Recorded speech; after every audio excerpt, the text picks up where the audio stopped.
اکتوبر 1973 کی شب لندن میں اسرائیل کے خفیہ ادارے موساد کے سیف ہاؤس میں رکھے ٹیلی فون کی گھنٹی بجتی۔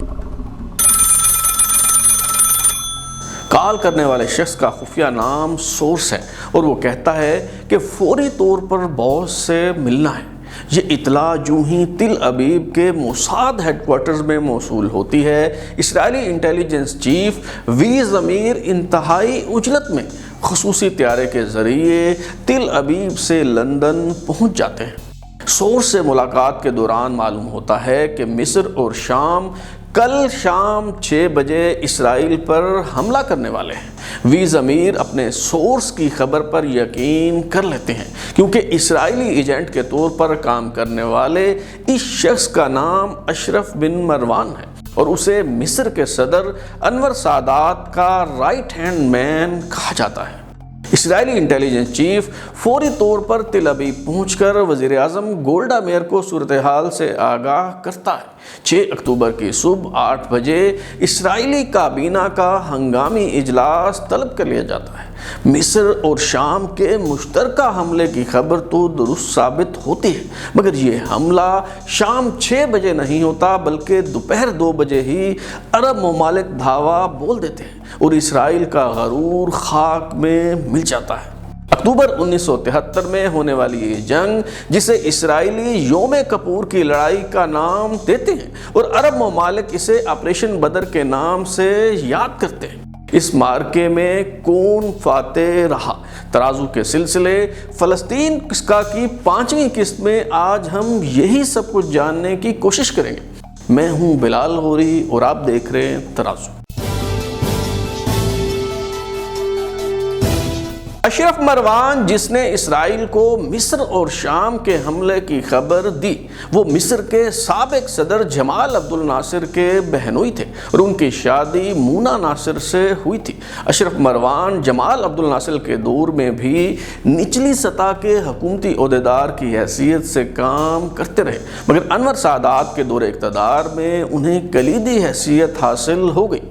بعد ازاں سامنے آنے والے حقائق سے معلوم ہوا کہ اشرف مروان نے ڈبل ایجنٹ کا کردار ادا کیا اور اسرائیل کو یہ خبر مصر کے صدر انور سادات کے کہنے پر دی تاکہ اسرائیل دھوکے میں رہے اور اسرائیلیوں کی توقعات سے پہلے حملہ کر کے مطلوبہ اہداف حاصل کر لیے جائیں۔ اشرف مروان جنہوں نے اسرائیل، اٹلی، امریکہ اور برطانیہ کے خفیہ اداروں کے لیے کام کیا، وہ لندن کے انتہائی پوش علاقے میں رہائش پذیر تھے۔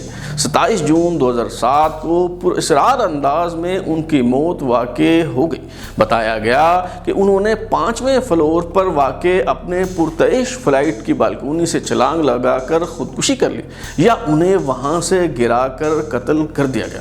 اشرف بن مروان کی بیوی مونا نے بتایا کہ وہ اپنی یادداشتوں پر مبنی کتاب مکمل کر چکے تھے اور 3 جلدوں پر مشتمل ان کی سوانح حیات اشاعت کے لیے تیار تھی، مگر اشرف مروان کی موت کے ساتھ ہی نہ صرف اس کتاب کا مسودہ غائب ہو گیا بلکہ وہ آڈیو ٹیپ بھی لاپتہ ہو گئے جن کے ذریعے انہوں نے یہ کتاب ڈکٹیٹ کروائی تھی۔ یہ عجیب اتفاق ہے کہ اشرف مروان لندن میں پراسرار انداز میں مرنے والے تیسرے مصری شہری ہیں۔ اس سے قبل مصری اداکارہ سعاد حسنی جن کی اقتدار کی غلام گردشوں تک رسائی رہی، انہوں نے جون 2001 میں اپنی خود نوشت پر مبنی کتاب کی اشاعت کے لیے پبلشر سے رابطہ کیا تو اپنے فلیٹ کی بالکونی سے گر کر ہلاک ہو گئی۔ انور سادات کے دور میں ایوان صدر کے محافظ دستے کے سربراہ کی حیثیت سے خدمات سر انجام دینے والے جنرل اللیسی ناصف کا بھی یہی انجام ہوا۔ جب انہوں نے اپنی یادداشتیں مرتب کرنا چاہیں تو اشرف مروان کی طرح فلیٹ کی بالکونی سے گر کر مارے گئے۔ یوں لگتا ہے کہ اشرف مروان کو ان خفیہ اداروں نے قتل کروا دیا جو نہیں چاہتے تھے کہ ان کے راز فاش ہوں۔ اسرائیل نے 1967 کی جنگ میں عربوں کو ذلت آمیز شکست سے دوچار کیا، شام سے گولان کی پہاڑیاں چھین لی، مصر کے صحرائے سینائے پر قبضہ کر لیا۔ اس شکست کا بدلہ لینے کے لیے عرب ممالک میں بہت بے چینی اور اضطراب تھا۔ شام کے حکمران حافظ الاسد جو 1970 میں فوجی بغاوت کے ذریعے صدر بنے، وہ 1967 کی جنگ میں شام کے وزیر دفاع اور ایئر چیف تھے، وہ بھی اپنے ماتھے پر لگے شکست کے اس داغ کو دھونا چاہتے تھے۔ مصر کے صدر انور سادات اور شام کے صدر حافظ الاسد نے خفیہ طور پر یہ منصوبہ بنایا کہ اسرائیل پر مشترکہ طور پر حملہ کیا جائے، اور جنوری 1973 میں اس حوالے سے اتفاق رائے ہو گیا۔ چونکہ امریکہ کا جھکاؤ اسرائیل کی طرف تھا، اس لیے سوویت یونین ان عرب ممالک کو جنگ کے لیے ہتھیار فراہم کرنے پر تیار ہو گیا۔ جنگ کی تیاریاں مکمل ہو گئیں تو دونوں عرب ممالک نے فوج کی پیش قدمی کو خفیہ رکھنے کے لیے ایک دلچسپ ترکیب اختیار کی۔ شام کے مگ طیاروں نے 7 ستمبر 1973 کو بحیرہ احمر میں ایک اسرائیلی طیارے کو انٹرسیپٹ کیا تو ایک ایسی زبردست فضائی لڑائی ہوئی جسے اسرائیل اور عرب ممالک کی سب سے بڑی ڈاگ فائٹ کہا جاتا ہے۔ اسرائیل کے فینٹم اور میراث طیارے حرکت میں آ گئے۔ اسرائیلی شہر حیفا سے 150 کلومیٹر دور سمندر کے اوپر ہونے والی اس لڑائی میں ایک اسرائیلی طیارہ تباہ ہوا، جبکہ شام کے 13 طیارے مار گرائے گئے۔ مگر اس لڑائی میں نقصان اٹھا کر شام نے گولان کی پہاڑیوں پر اپنی فوج جمع کر لی۔ ادھر مصر نے ٹریننگ ایکسرسائز کی آڑ میں اپنی فوج کو نہر سویز کے کنارے جمع کر لیا۔ مصر اور شام نے اسرائیل پر دھاوا بولنے کے لیے چھٹی کے دن کا انتخاب کیا۔ یہودی کیلنڈر میں یوم کپور کو مقدس ترین دن سمجھا جاتا ہے۔ یہودی عقائد کے مطابق اس دن خدا تمام انسانوں کی قسمت اور تقدیر کا فیصلہ کرتا ہے۔ یہی وجہ ہے کہ یہودی یوم کپور کو 25 گھنٹے کا روزہ رکھتے ہیں، گناہوں کی معافی مانگی جاتی ہے، ریڈیو اور ٹی وی کی نشریات معطل کر دی جاتی ہے، ٹریفک بند کر دی جاتی ہے، کاروبار نہیں کیا جاتا اور مکمل طور پر تعطیل ہوتی ہے۔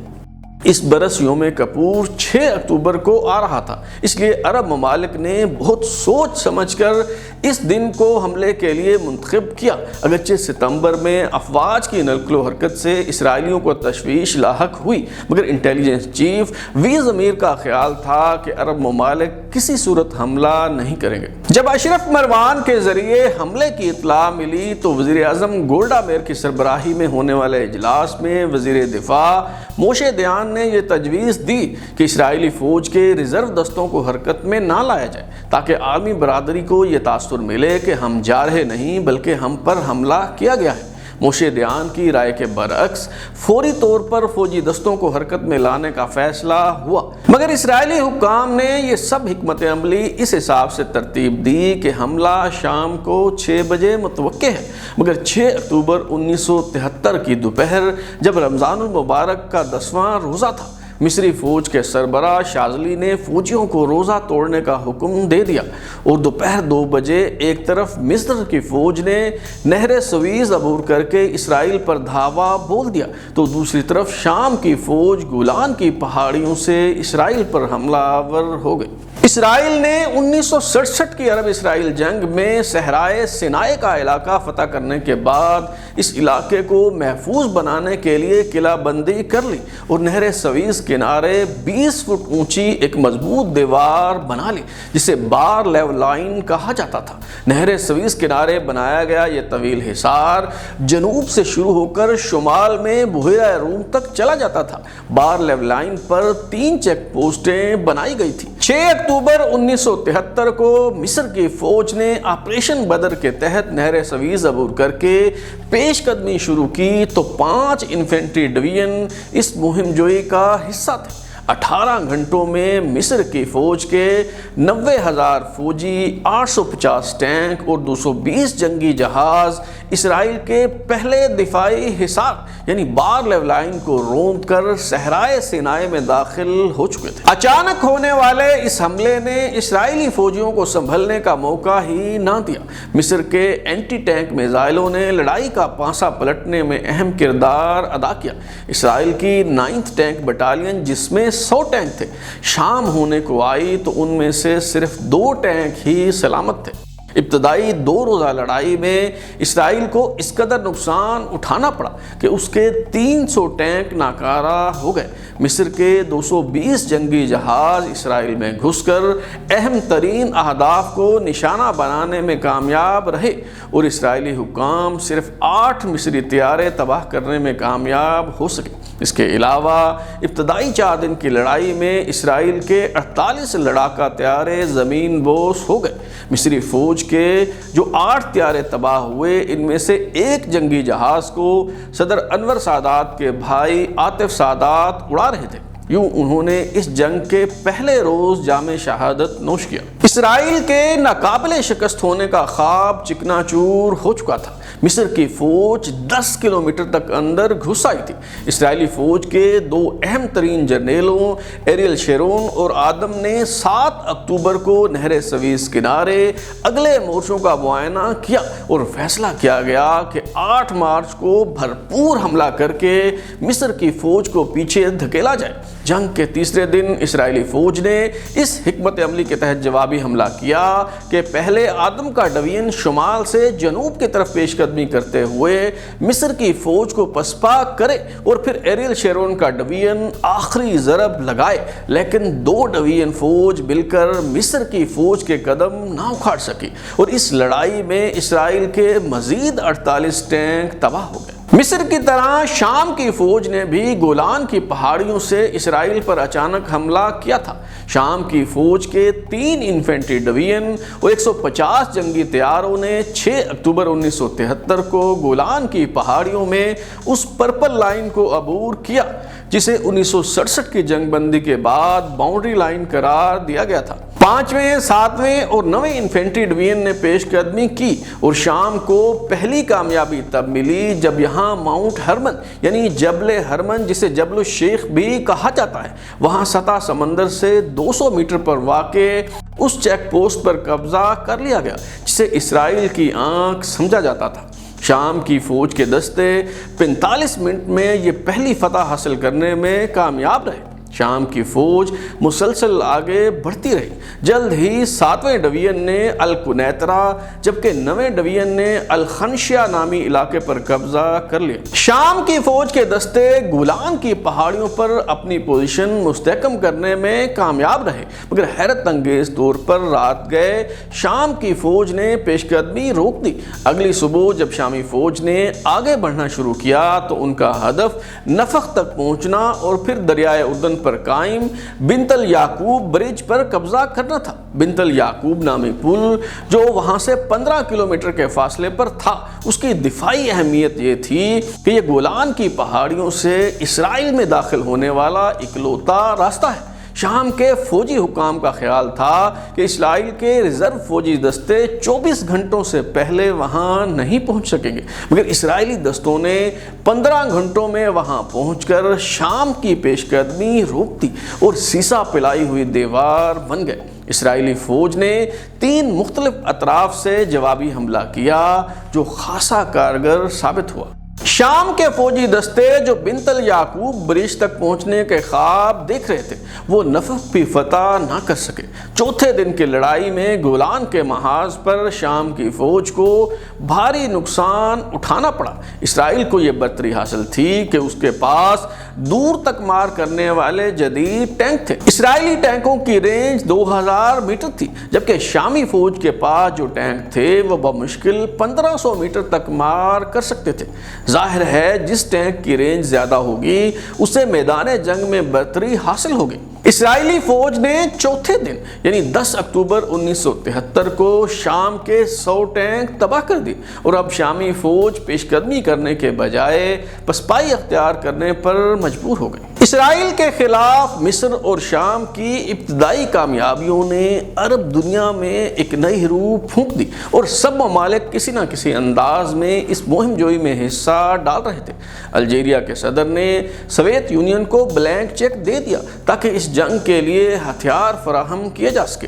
الجیریا کی طرف سے $100 ملین شام اور $100 ملین مصر کو دیا گیا۔ مراکش، عراق، سعودی عرب اور اردن نے اس جنگ میں حصہ لینے کے لیے باقاعدہ فوجی دستے روانہ کیے اور کئی مسلم ممالک نے مالی امداد کی۔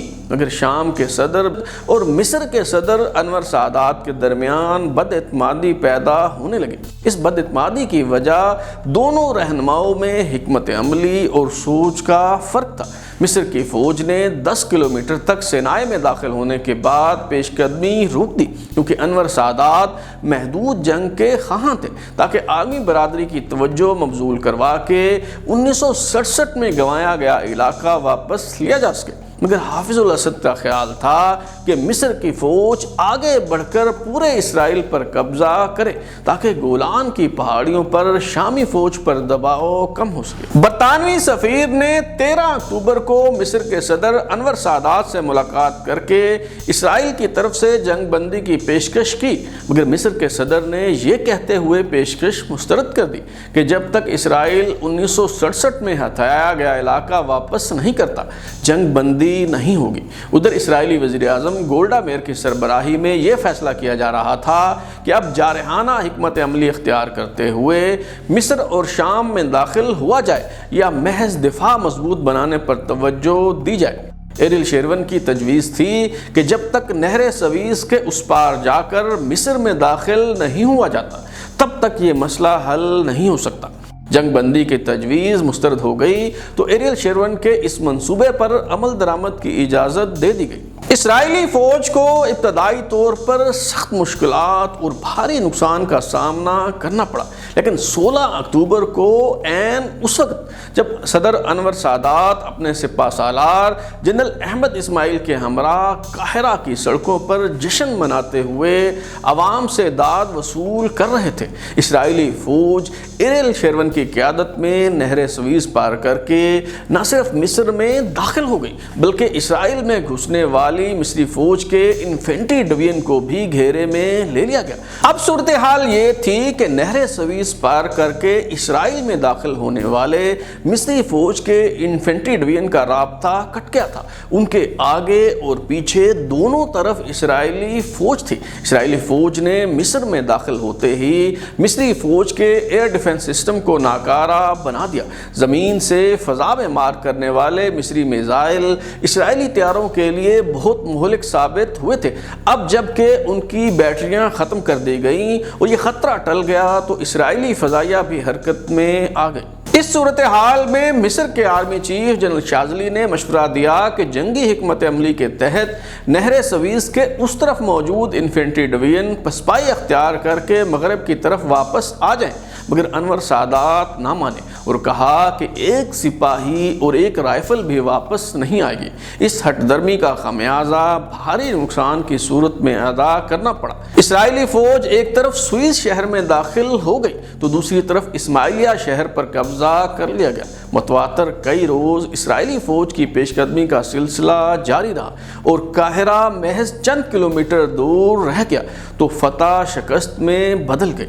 جنگ کا پانسا پلٹ چکا تھا۔ ایک طرف اسرائیلی فوج مصر میں یلغار کر رہی تھی تو دوسری طرف شام کو پسپائی اور رسوائی کا سامنا تھا۔ اسرائیلی فضائیہ نے دمشق میں شامی ایئر فورس کے ہیڈ کوارٹر اور جنرل سٹاف ہیڈ کوارٹرز کو تباہ کر دیا۔ اسرائیل کے زمینی دستے شام میں داخل ہوئے تو شامی فوج مسلسل پسپائی اختیار کرتی چلی گئی، یہاں تک کہ اسرائیلی فوج دمشق سے محض 35 کلومیٹر کے فاصلے تک جا پہنچی۔ اس موقع پر اگر عراق کی فوج مدد کو نہ آتی تو اسرائیلی فوج دمشق میں داخل ہو جاتی۔ 243 دن کی لڑائی کے بعد جنگ بندی کیسے ہوئی؟